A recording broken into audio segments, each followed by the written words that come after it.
Somewhere off the coast of Italy, there is a wall sitting under the sea. It has been there for 2,000 years. Every single day for 20 centuries, salt water has crashed into it. Waves have pounded it. Salt has soaked into it.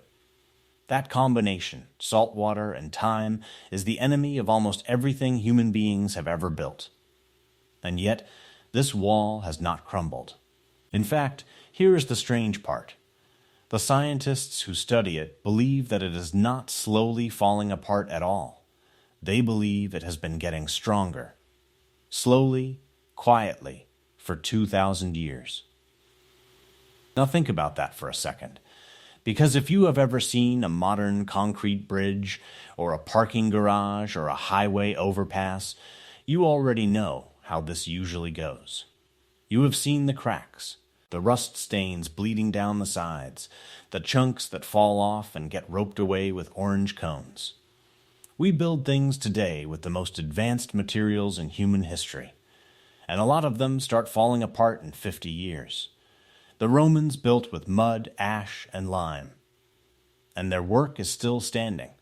So this is a mystery, a real one. For a very long time, some of the smartest engineers in the world could not fully explain it.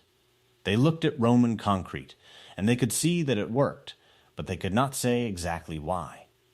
And when they finally started to crack it open, when they finally understood what these ancient builders had actually done, the answer turned out to be stranger, and honestly more beautiful, than anyone expected. This is the story of that answer. So let's start with the thing that makes it so puzzling in the first place. Let's talk about our concrete, the stuff we use today. You are surrounded by it right now, almost certainly. It is the most used building material on the entire planet. We pour something like 14 billion cubic meters of it every year. Cities, dams, runways, sidewalks, the foundations under your feet. Modern life is quite literally built on it, and on paper it is fantastic. It is strong, it is cheap, it sets fast. You can pour it on a Monday and build on it by the end of the week. But it has a secret weakness, and the weakness is time. Most modern concrete has a working lifespan of somewhere between 50 and 100 years, some of it far less. And a big reason for that is hiding inside the concrete itself. You see, plain concrete is strong when you press on it, but weak when you pull on it. So to fix that, we pour it around steel bars. We call it reinforced concrete, and it is the backbone of the modern world. The steel handles the pulling forces, the concrete handles the pushing forces, and together they are incredibly strong. There is just one problem. Steel rusts. Over the years, tiny cracks let in water and air. The water reaches the steel bars buried inside. The steel begins to corrode. And as it corrodes, it swells. It actually expands, pushing outward from the inside. That pressure cracks the concrete open from within, which lets in more water, which rusts more steel. And the whole thing slowly tears itself apart. Engineers have a word for it when the surface flakes off in sheets. They call it spalling. And once it starts, it is very, very hard to stop. So here is the picture. We have the most sophisticated concrete ever made. We understand the chemistry down to the atom. We have laboratories and computer models and quality control. And still, we are constantly repairing, patching, and replacing. Now hold that thought.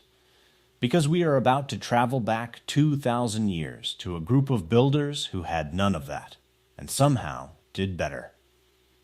To really feel this mystery, you have to see what the Romans left behind.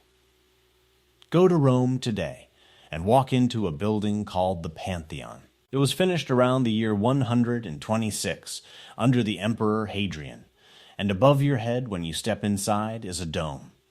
An enormous curved ceiling of solid concrete with a perfect round opening at the very top, open to the sky.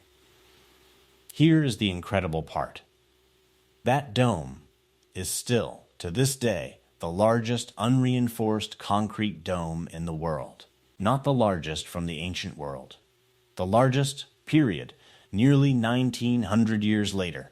With all our technology, we have never poured a bigger one without steel inside it to hold it up.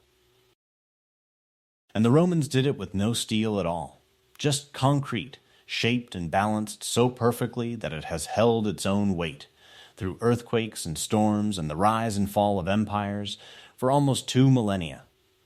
They were clever about it, too. If you could look inside that dome, you would find that the concrete is not all the same. Down at the bottom, where the strength is needed, they used heavy, dense stone. As the dome rises, they switch to lighter and lighter material. Up near the top, they used chunks of light, airy volcanic rock, so the dome would not be too heavy to support itself. They were engineering the weight, layer by layer, by hand. Without calculators, without computers. And the Pantheon is not alone. The great domed baths, the aqueducts that carried water across entire valleys, the harbors, the piers reaching out into the open sea. All over what was once the Roman world, this concrete is still there. Weathered, yes, worn, yes, but standing. Which brings us back to the wall under the water.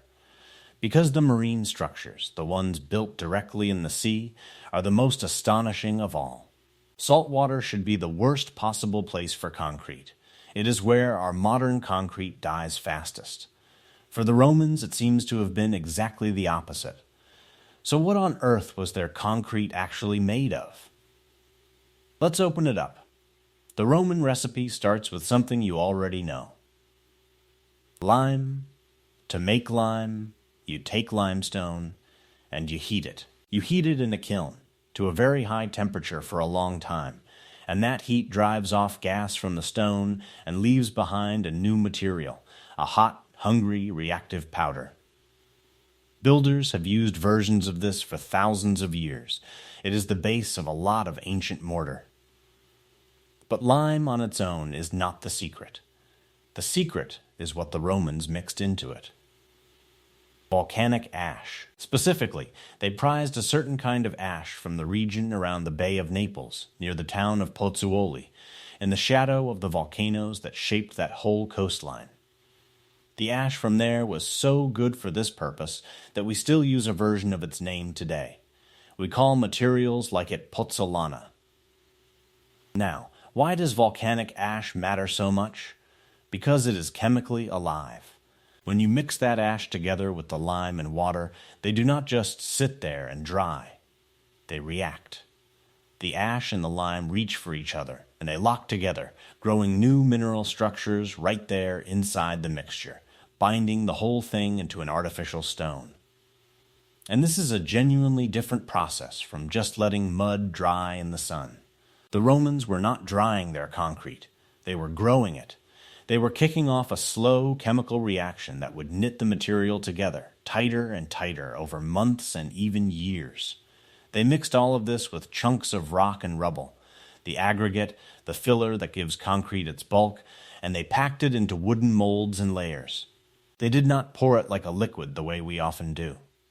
The evidence suggests they placed it and packed it, more like a thick, stiff mortar layered around stones. And then they waited, and the chemistry did its work. But here is where the story takes its first real turn. Because when the Romans took this material and did the one thing you would think would destroy it, when they built with it directly in the sea, something happened that they themselves noticed and wrote down with a kind of wonder. Roman writers actually commented on this. They noticed that when their concrete was placed in seawater, it did not weaken. It hardened. It set into a mass that, in their words, could not be broken by the waves. And that seemed to grow stronger the more the sea battered it. Now, for a long time, modern scientists read those old accounts and treated them a little skeptically. It sounded like the kind of thing an ancient author might exaggerate. Everything gets stronger in the sea? Really? But then they went and looked, closely with modern instruments. Researchers took tiny core samples from ancient Roman marine structures, from old harbors and piers that had been sitting in saltwater since the time of the Caesars. And they put those samples under powerful microscopes, and they mapped out the minerals inside, atom by atom. And what they found was remarkable. The seawater, it turned out, was not the enemy of this concrete. The seawater was part of the recipe. Over the centuries, salt water had been slowly seeping into the material through tiny gaps. But instead of corroding it and tearing it apart, the way salt destroys our steel-filled concrete, the seawater was reacting with the volcanic ash and the lime. And those reactions were growing new crystals, rare interlocking mineral crystals forming right inside the cracks and pores of the concrete. Think about what that means.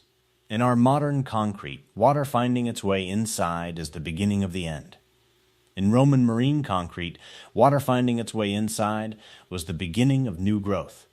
The very thing that should have killed it was making it stronger. The material was, in a slow and quiet way, almost alive. It was reacting to its environment. It was using the ocean that attacked it as a building supply. So that is one piece of the puzzle solved, the sea. But it left a bigger question hanging. Because most Roman concrete is not underwater. The Pantheon is not in the ocean. The aqueducts are not in the ocean. And they have lasted just as well. So what was protecting all the rest of it? What was healing the concrete up on dry land? For that answer, scientists had to stop ignoring a detail they had been looking at and dismissing for a very long time. A detail they had literally written off as a mistake. If you break open a piece of Roman concrete and look at the freshly exposed surface, you will notice something. Little white lumps, small, pale chunks scattered all through the material, like chips in a cookie. For decades, and this is the part I find almost funny, scientists looked at those white lumps and basically shrugged. The common assumption was that they were a flaw. Evidence of sloppy work. The theory went something like this. The Romans just did not mix their ingredients very well. Or they used low-quality materials. And these little white chunks were the leftover clumps of lime that never got blended in properly. In other words, for years, the experts looked at one of the most durable building materials in human history and concluded that part of it was a mistake. It was not a mistake. In the year 2023, a team of researchers took a much harder look at those little white lumps. They studied them with advanced imaging, mapped their chemistry in fine detail, and started asking a simple question that maybe nobody had taken seriously enough. What if these chunks are not an accident? What if they are supposed to be there? And the deeper they looked, the clearer it became. These white lumps were not a sign of bad mixing at all. They pointed to a specific technique, a deliberate one. It looks like the Romans, at least sometimes, were mixing their lime into the concrete while it was still in its hottest, most reactive state. Not carefully cooled and prepared first, but hot. Mixed hot. On purpose. And that hot process left these little chunks of reactive lime scattered all throughout the material. Now, why would that matter? Why would you want lumps of leftover lime buried inside your concrete? Here is the beautiful part. Here is the answer the whole story has been building toward. Those little white chunks are a repair kit. Built in. Waiting, picture it. Years go by. Stress builds up in the concrete, and eventually a tiny crack begins to form.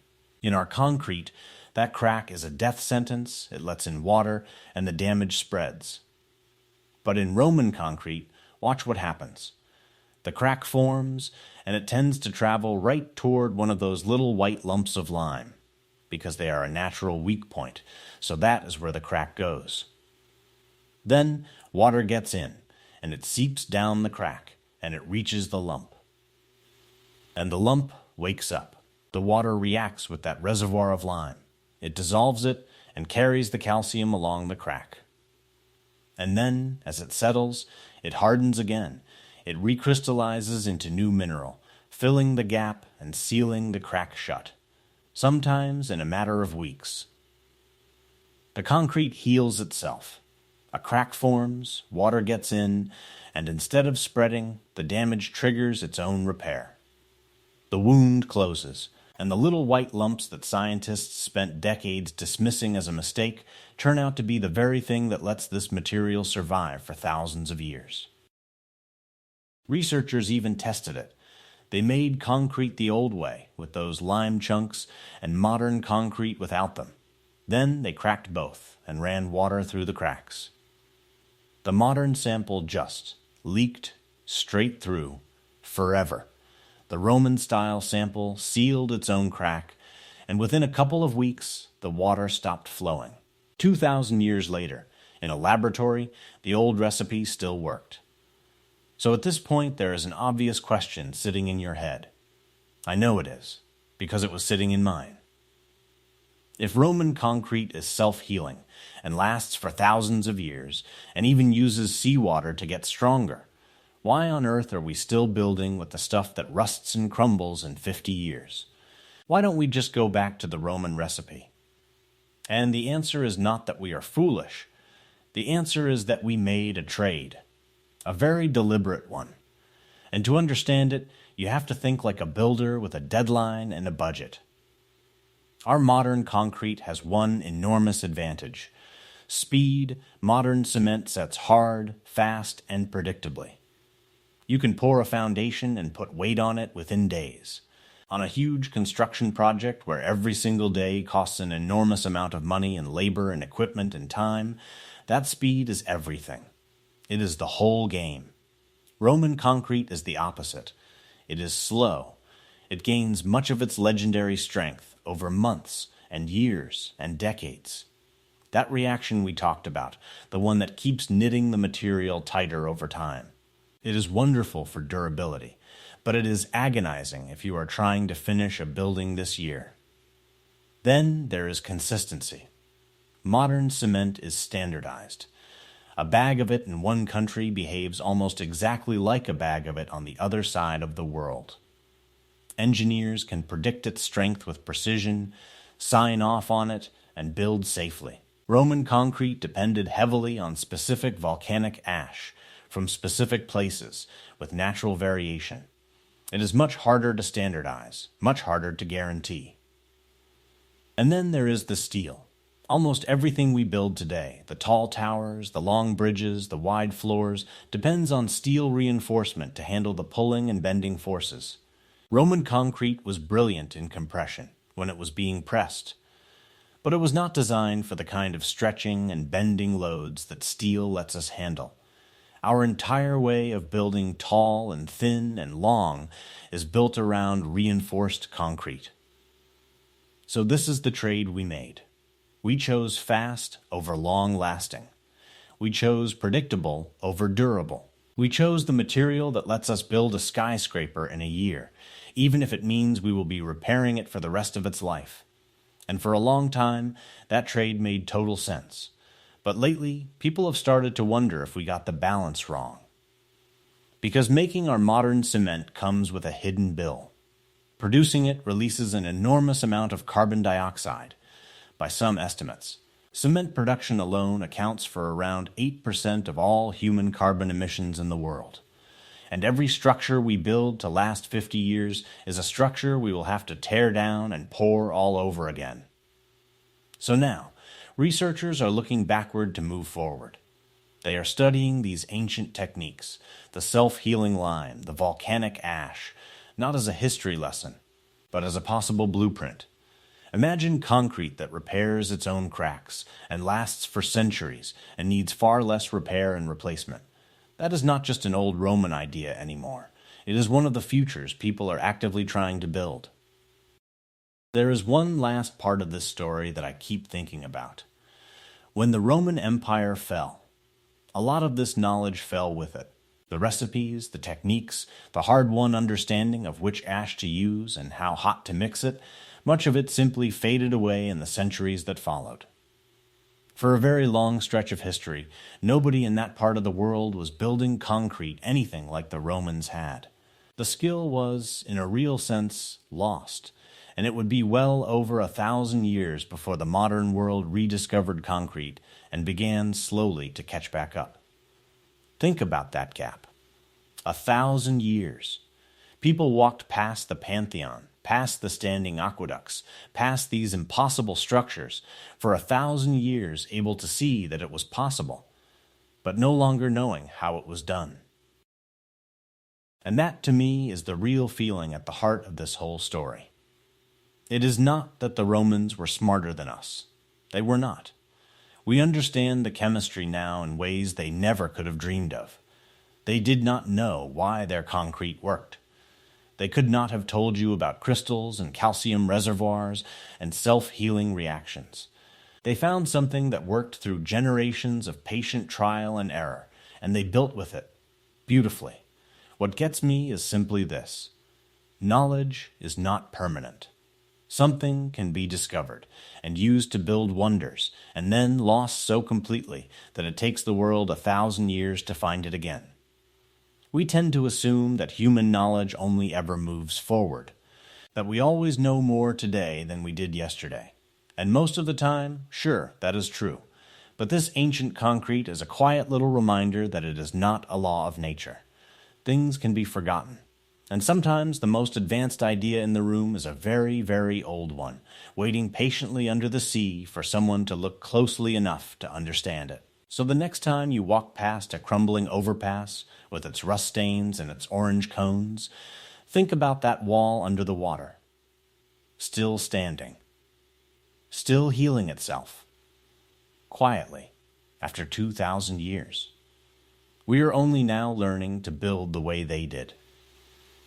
If you enjoyed this, I would genuinely love to know, what is something the ancient world could do that we still cannot fully recreate today? There are more of these lost and rediscovered secrets than you would think, and I read every single comment. And if you want to come along as we dig into more of them, the impossible things people built long before they should have been able to, consider subscribing. There is a lot more of this to explore. Thanks for watching. I will see you in the next one.